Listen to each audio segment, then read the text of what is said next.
Hi there, welcome back. You're watching Sky News. Let's return to our top story now, that plane crash in South Korea, which has left 179 people of the 181 on board dead. The Jeju Air flight arriving in Muan in southern Korea from Bangkok skidded down the runway after making a second attempted landing. Its landing gear failed to open, leaving it skidding off the end of the runway and into a wall. It exploded and killed 179 people on board.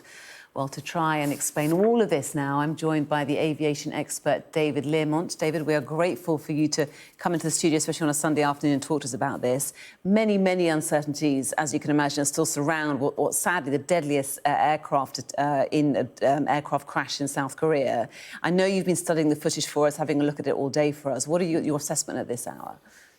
Well, I'm pretty shocked, actually, because whatever happened to the airplane, which meant that the pilot couldn't get the flaps and gear down for the landing, was not actually what caused the death of the passengers. The passengers were killed by hitting a solid structure just over the end of the runway, where a solid structure should not be.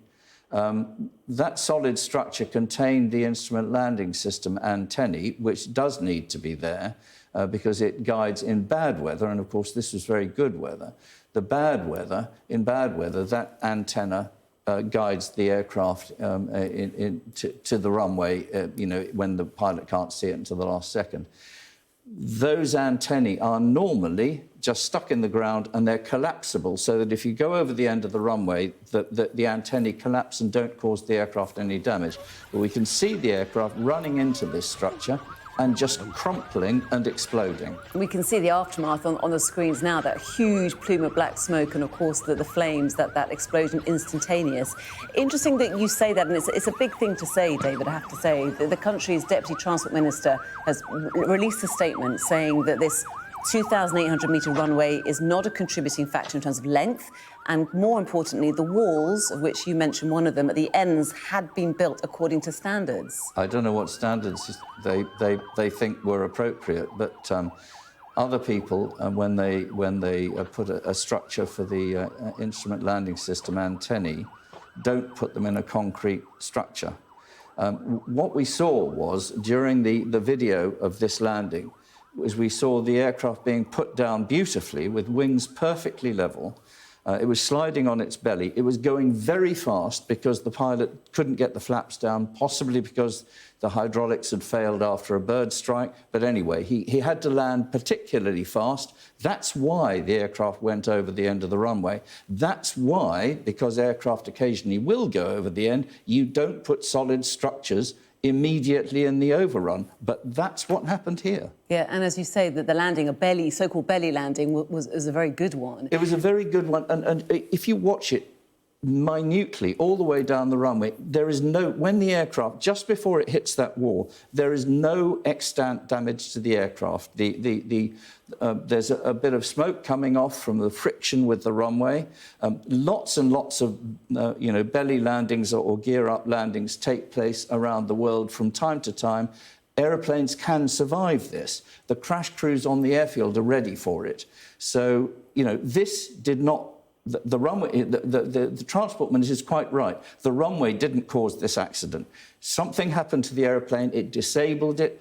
I think it lost hydraulics. They couldn't get the gear down. Overran the runway. It's the wall at the end, right at the end of the runway. And if that hadn't been there, everybody would be alive now. Yes, OK. Well, I suppose we will, in the goodness of time, we will find out more. We know that there are 2 surviving crew. They may have some information for the emergency services. Plus, of course, the data recorder and the cockpit voice recorder have now been found, and they, of course, will hold clues. But if we go back to just before this tragedy took place, we know that the pilot did do a mayday call. He had time to do that. And we know that the control tower, had released a warning about a bird strike. So there's multiple factors at play here. Plus, of course, as you mentioned, the landing gear was not down. Well, whatever happened, whether it was a bird strike or something, but one of the engines also appears to have been severely damaged, might have had to be shut down. But the crew managed to fly the aircraft on one engine. It's designed to be able to be flown on one engine.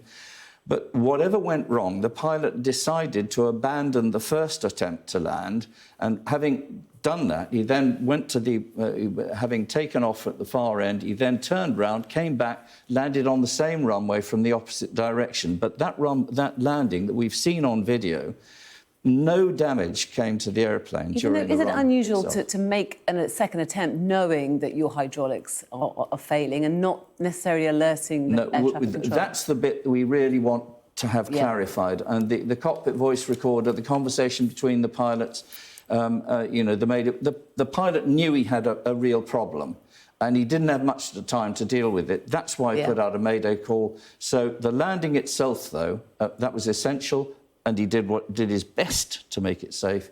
But then the wall was there to get him. And we just don't know, and then there's never enough time, is there, I'm sure. No. So what happens now, then, David? A civil investigation is launched. Tell us what will be in play right now. Well, I mean, if everything that I've just said was completely right, then they're going to be asking what on earth was an obstruction like that doing, literally within less than 200 metres of the end of the runway. I mean, that is a place where you shouldn't have obstructions. And even, as I said, if you put aerials in there for the instrument landing system, the aerials are collapsible so that if you do get an overrun, you go straight through the aerials without causing damage to the airplane. So why was there an obstruction there? If you watch the footage again, you'll see not only at the time of impact did the aircraft completely crumple, but also where the aircraft wreckage ends up, it had been brought to a complete halt from about 70 miles an hour in a few metres. And in terms of reputational damage for Jeju Airlines and Boeing, this particular 737-800, what do you think? Well, the thing is that you know, Boeing has had a lot of controversy with the 737 MAX series. This is not a MAX. This was slightly earlier than the MAX, and in the meantime, I can say quite categorically, the MAX, the problem which caused all the issues, have been fixed. So the fact that this was a Boeing 737 has got really very little to do, or nothing to do, with this accident.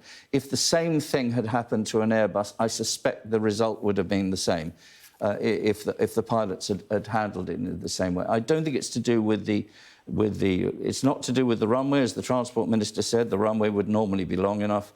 It's not to do with the fact that it was a Boeing or an Airbus. It's to do with the fact that something went wrong. You can't make rules about what birds should do. Bird strikes are possibilities. But this aircraft, this runway shouldn't have had an obstruction like that in the runway overrun. We appreciate your time and your comments, David. Thank you so much for joining us. David Learmount there on that South Korean plane crash. 179 people losing their lives.